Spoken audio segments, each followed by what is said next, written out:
Senhor presidente, eu quero fazer uso da palavra nesse momento para, primeiro, dizer que eu recebi, né, os 3 indicados no meu gabinete. A doutora Daniela Teixeira esteve comigo, conversamos longamente. E, na verdade, quando recebi a doutora Daniela, foi um reencontro, porque, ainda na condição de deputado federal, ela esteve em algumas tratativas com matérias importantes, especialmente para as mulheres advogadas, as mães advogadas. E eu confesso que, quando eu vi o material que ela preparou para apresentar aos senadores, lá estava, inclusive, esse registro histórico da atuação dela. E isso é importante, especialmente para algumas correntes políticas, senador Marinho, porque tem muita... É um ambiente contaminado por muitas informações, né, por muitas correntes de pensamentos, e eu tive a oportunidade, senador Zequinha, de conhecer o trabalho da doutora Daniela já na época como deputado federal.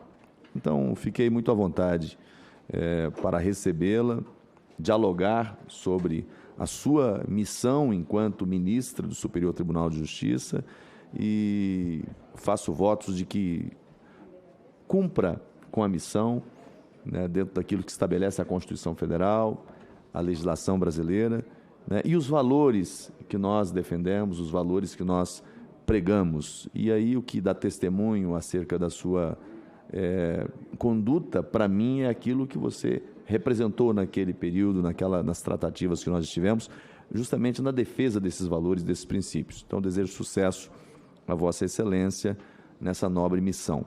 Doutor Afrânio, ele é um magistrado que a sua história, né, os seus feitos falam por si. Eu acho que o que credencia Vossa Excelência a essa missão é justamente essa sua trajetória, né? Não houve, do que eu tenho conhecimento aqui, de parte a parte, nenhum questionamento quanto a esses aspectos da sua atuação, sua carreira, né? Eu recebi de vários amigos, né, de dentro da magistratura e de fora, recomendações acerca da sua atuação.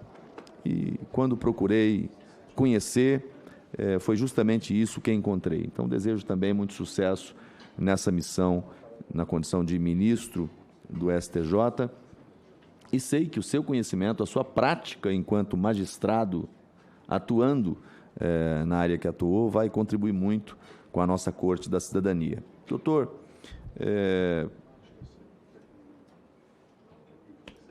Teodoro. O doutor Teodoro é quase um rondoniense. Ele já passou por vários estados. Quando ele chegava no gabinete de um senador, o senador Flávio, ele falou: olha, lá no seu estado. Aí ele chegou no meu, eu falei: agora eu quero ver.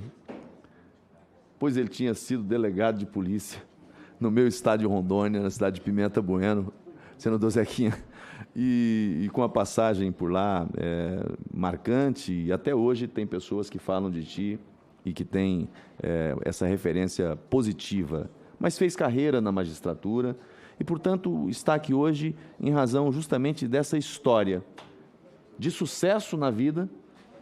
Vossa Excelência mencionou aqui de onde veio, das origens que teve, e ainda hoje, né, continua galgando espaços importantes pelo mérito da sua carreira brilhante, pela honestidade no trato, e eu gostei muito disso. Não nega as origens, não nega por onde passou, tem orgulho disso, e de sorte que eu estou muito à vontade também para apreciar o nome de Vossa Excelência. Para mim, me dá ainda mais orgulho ter tido ele como alguém que ajudou Rondônia numa época difícil, porque hoje falar, estive em Rondônia, nesse momento, né, é um estado que avançou muito, cresceu muito, mas ele esteve numa época ainda muito mais desafiadora e numa região de muitos conflitos, garimpo, Então, Vossa Excelência tem uma história que nos dá o conforto de lhe dar um voto de confiança para essa nobre missão. E eu tenho certeza que Vossa Excelência vai cumprir com muito esmero a função de ministro do STJ. E a história, né, de vida e a história no âmbito da magistratura, como servidor público, vai lhe dar, tenho certeza, que as melhores condições para lá atuar. Mas eu queria, senhor presidente, para concluir a minha fala, as minhas observações, eu não vou fazer questionamentos a Vossas Excelências. Eu já fiz questionamentos quando estiveram comigo no âmbito do gabinete, mas eu queria fazer algumas observações quanto à percepção do que a gente está vivendo no Brasil hoje, né? A gente está vivendo uma mistura de movimentos que tem colocado a magistratura, não de modo geral, o efeito é de modo geral, mas em razão de performances, papéis, isso acaba por contaminar a visão que a sociedade tem da magistratura. Ativismo, progressismo e neoconstitucionalismo. Talvez as duas primeiras sejam derivações da última.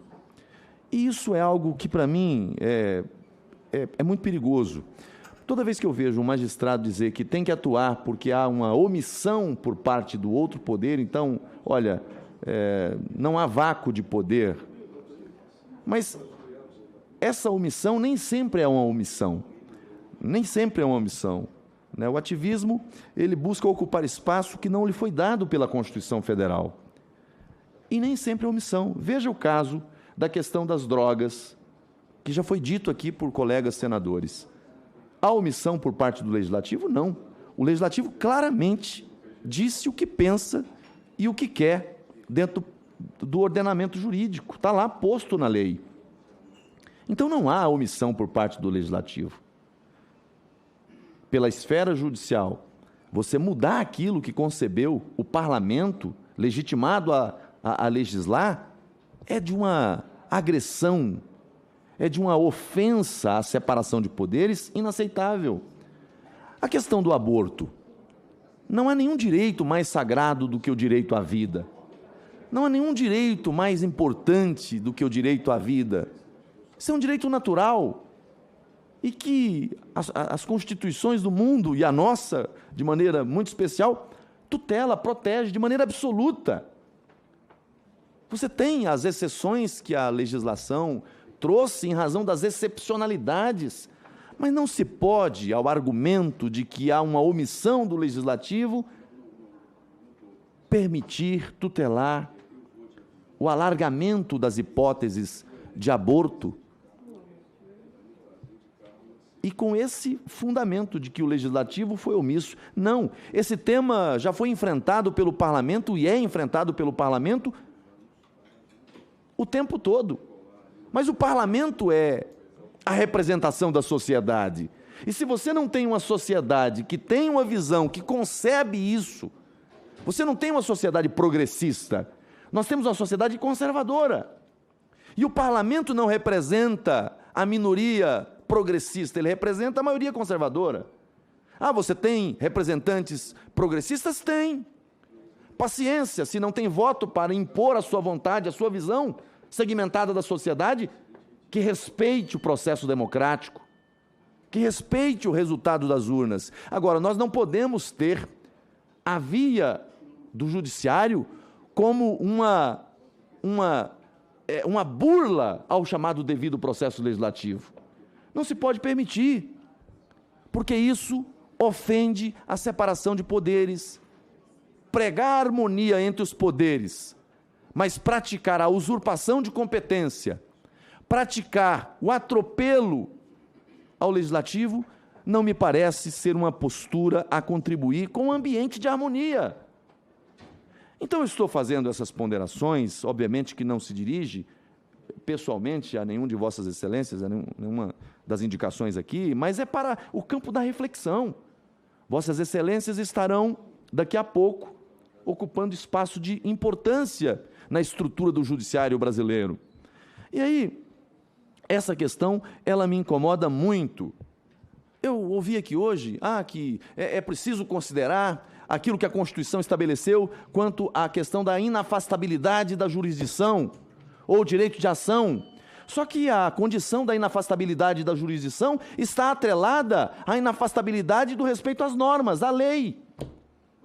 Aí apega-se a um princípio, a um fundamento, para dizer que o juiz pode tudo, que o magistrado pode tudo. Não, senhores.